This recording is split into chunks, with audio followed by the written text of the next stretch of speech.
स्वामी के चरणों में साधु सुंदर सिंह द्वारा पाप और उद्धार भाग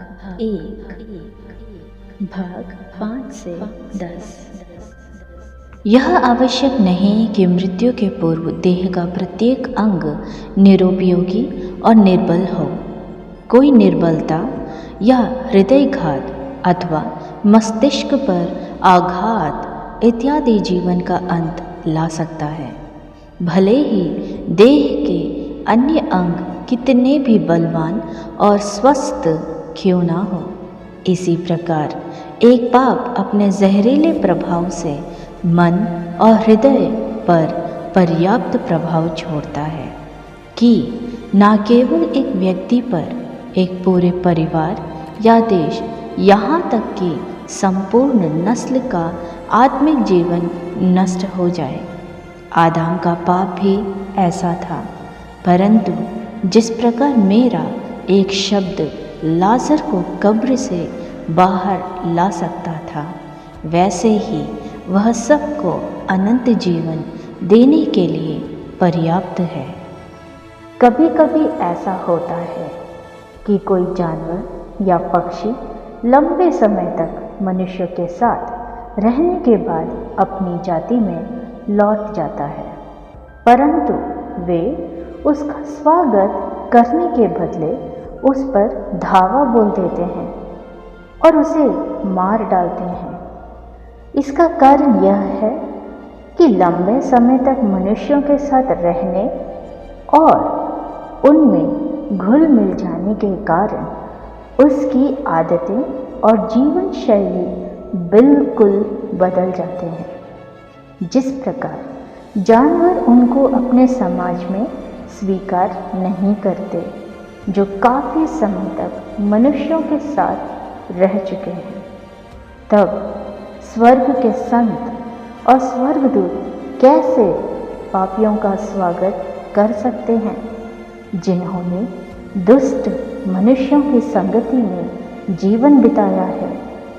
इसका अर्थ यह नहीं है कि संत और स्वर्गदूत पापी जनों से प्रेम नहीं करते, परंतु स्वर्ग का पवित्र माहौल स्वयं ही पापियों के लिए अरुचिकर बन जाता है। स्पष्ट है कि संसार में जैसे पापी जन भले लोगों की संगति नापसंद करते हैं, समस्त अनंत काल में वे कैसे उनकी संगति में खुश रह पाएंगे।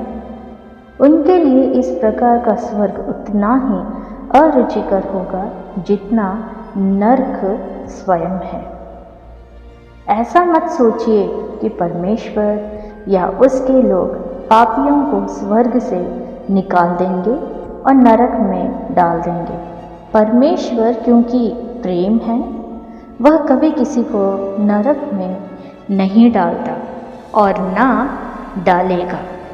यह पापी जनों का प्रदूषित जीवन है जो उन्हें नरक में ले जाएगा। पृथ्वी पर जीवन अंत होने के बहुत पहले ही स्वर्ग और नरक हमारे पास लाए जाते हैं। हर मनुष्य के हृदय में उसके भले या बुरे स्वभाव के अनुसार वह स्वयं स्वर्ग या नरक चुनता है।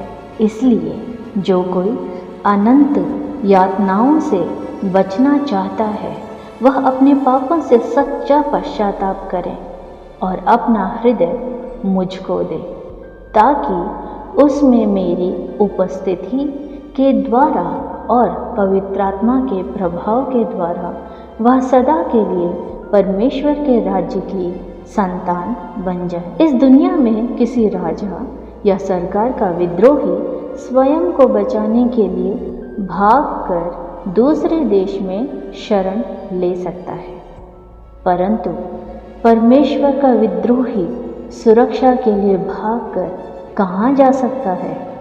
जहाँ कहीं वह जाएगा, भले ही स्वर्ग में या नरक में, वह परमेश्वर को सदैव उपस्थित पाएगा। भजन 139 अध्याय वचन 7 8। उसकी सुरक्षा केवल पश्चाताप करने और प्रभु के समक्ष समर्पण करने में है।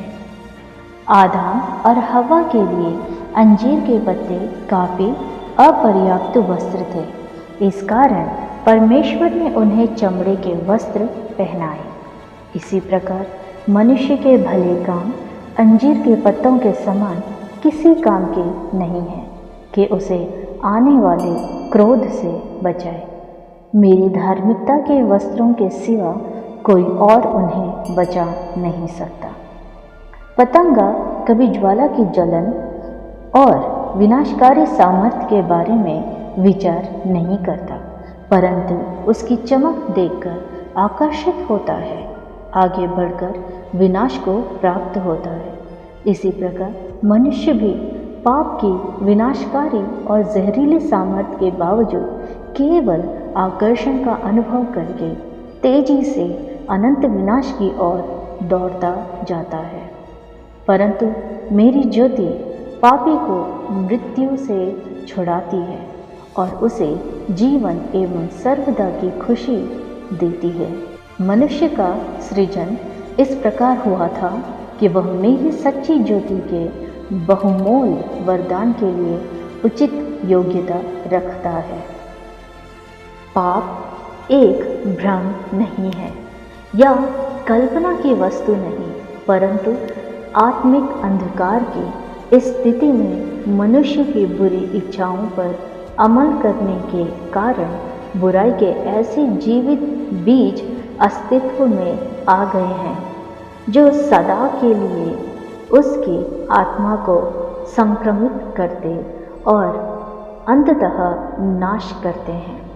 जैसे कि चेचक बहुत कम समय में किसी मनुष्य की सुंदरता को हमेशा के लिए नष्ट कर सकता है और उसे विषकर्ण युक्त कुरूपता प्रदान करता है।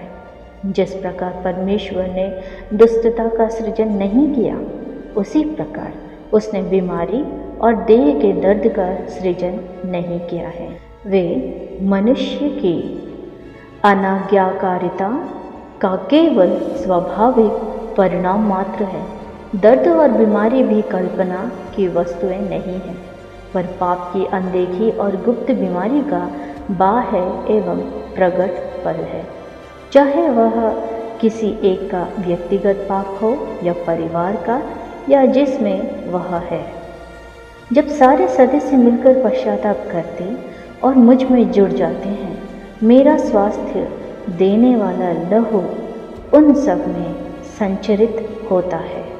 सभी आंतरिक और अनदेखी बीमारियों को चंगा करता है और उन्हें पूर्ण अनंतकाल के लिए स्वस्थ बनाता है, क्योंकि मनुष्य को ऐसे ही स्वास्थ्य के लिए सृजा गया था, ताकि वह अपने प्रभु एवं स्वामी के साथ सदा काल तक खुशी के साथ निवास करें। धन्यवाद। प्रभु आपको आशीष दें।